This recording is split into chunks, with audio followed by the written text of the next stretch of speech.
once again. This is part 2 of the steampunk locomotive build inspired by Hornby and Laurie Calvert's new Bassett-Lowke range to do something innovative and out of the ordinary. This time, we're working on the tender and details on the locomotive. So, without further ado, let's get to it.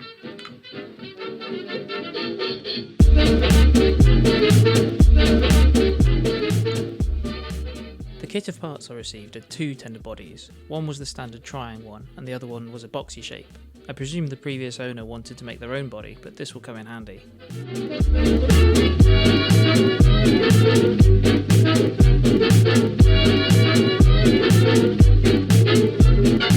What did I see first you play it? What did I see then you say it? That queer melody.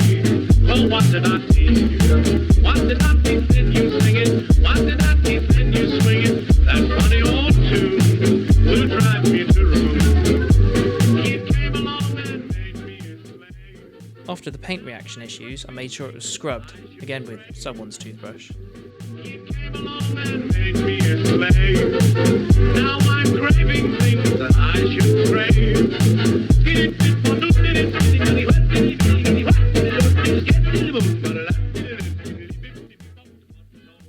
In keeping with the rest of the build, I wanted to make something semi-believable with a bit more flair than real life. Styrene is a fantastic material to work with as it's easy to cut, sand and glue. Here I'm trying to work out the size and angles of the sides before cutting, then we'll use the first one as a template for the second. I found that trying to cut through the whole sheet in one go doesn't really work, but making repeated scoring cuts does.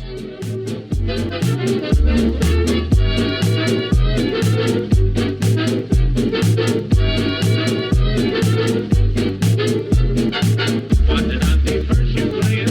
What did I see then you say it? That queer melody. Well, what did I see? What did I see then you sing it? What did I see then you swing it? That funny old tune will drive me to ruin. It came along and made me a slave. Now I'm craving things that I should crave.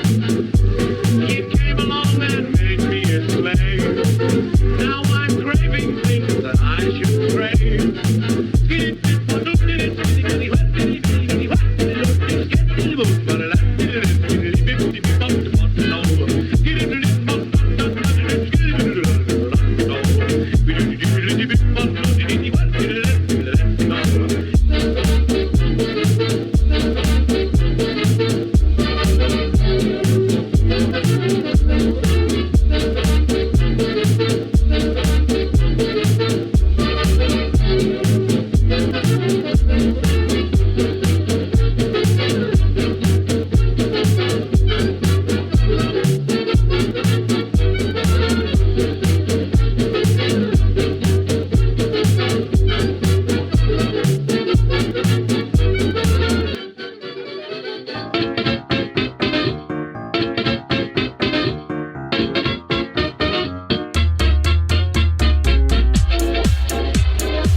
Plastic glue got the sides stuck nicely, and I was able to use them to work out the curve of the rear sheet, gluing it at the base before bending and attaching it to the sides.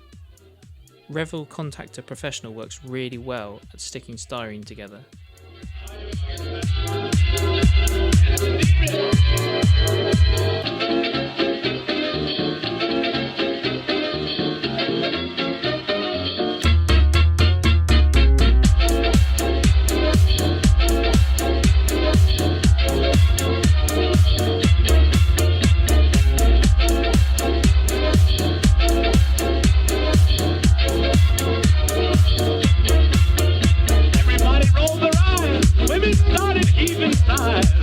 Someone hollered music lights engine. Come on, let's get at it. Once stuck, it got a taste of filler primer before using the file to take the sharp edge off.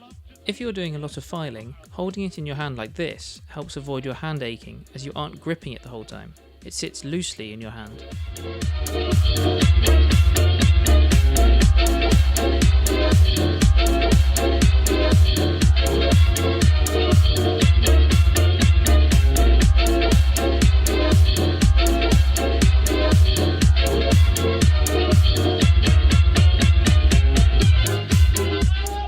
The original try and coal load will do for this, but the water tank will be extended upwards to make use of the space.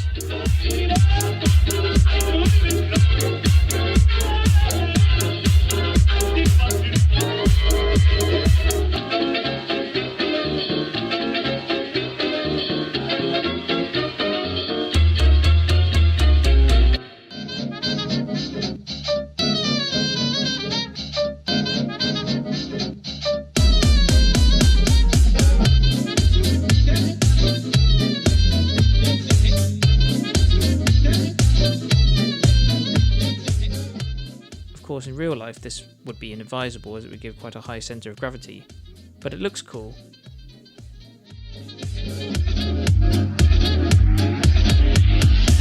It don't mean a thing if you ain't got that swing. It don't mean a thing if you ain't got that swing. It don't mean a thing if you ain't got that swing. It don't mean a thing if you ain't got that swing. It makes no difference if it's sweet or hot.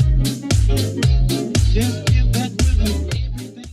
Some little bits of styrene strip work as fillers. If you ain't got that swing.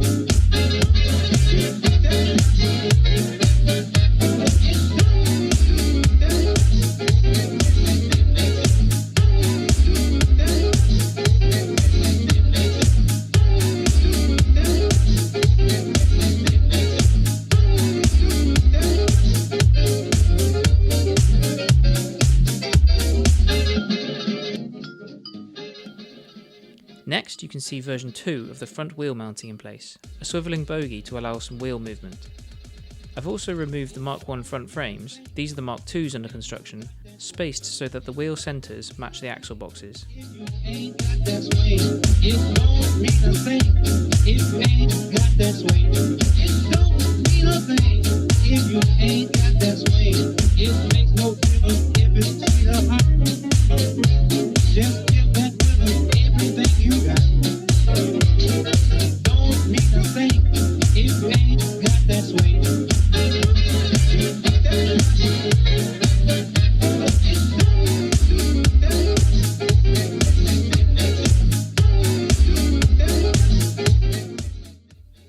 Of course, filler primer and squadron green putty are deployed to fill in the gaps.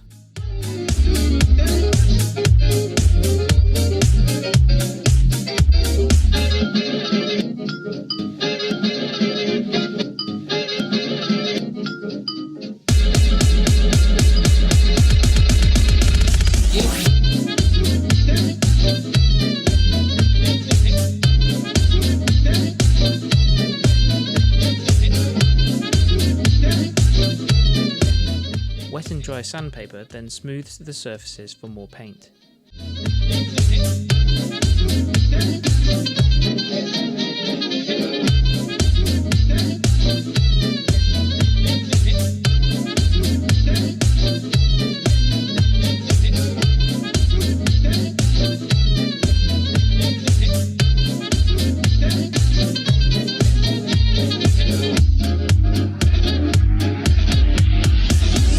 Makes no difference if it's sweet or hot.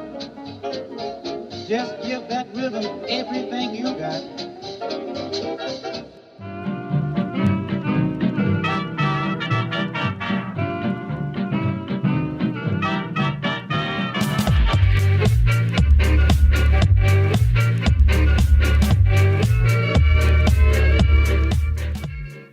These little bits of styrene will form the axle boxes on the front frames, with some styrene strip acting as bracing or rodding to tie the whole thing together as with the other two axles.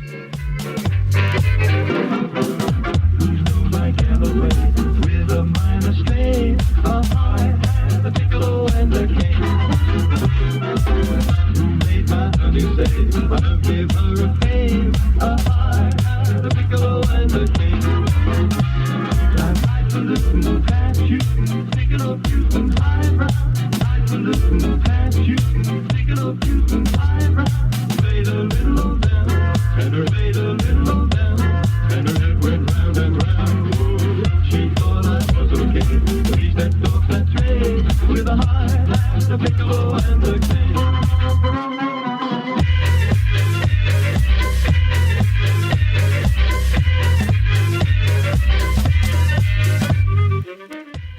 the handrails, I quite liked the Russian-style ones from the Assassin's Creed loco, which are mounted on the edge of the footplate.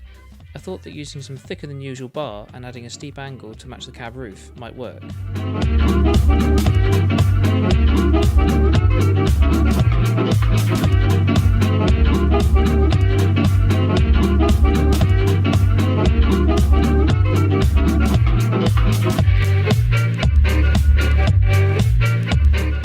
Holes were drilled with the pin vise and the rod was lightly heated with the soldering iron to help it bed into the plastic.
Usually I'd paint the handrails, but on this loco, a bit of bling looks alright.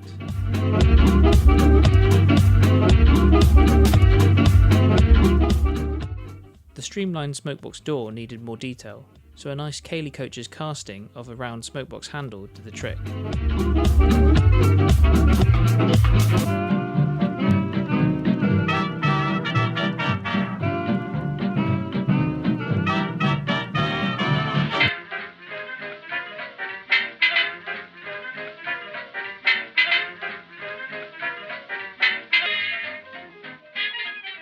The axle boxes are given more depth by adding another layer of styrene to a slightly smaller size.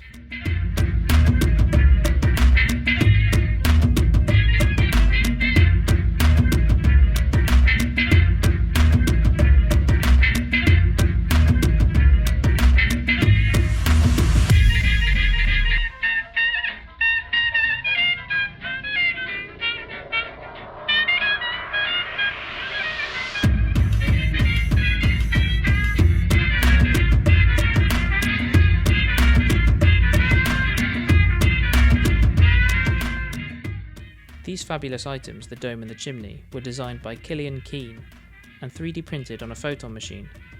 The chimney was specially made for me as I wanted something huge.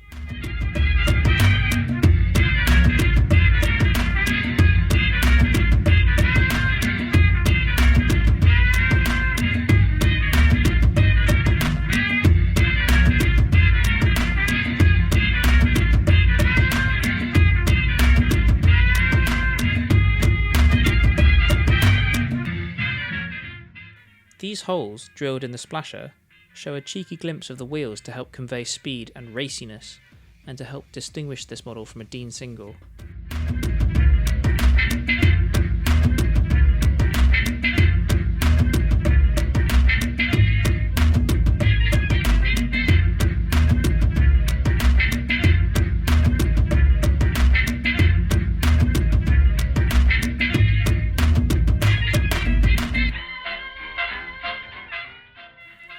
The smokebox door gained a little hinge.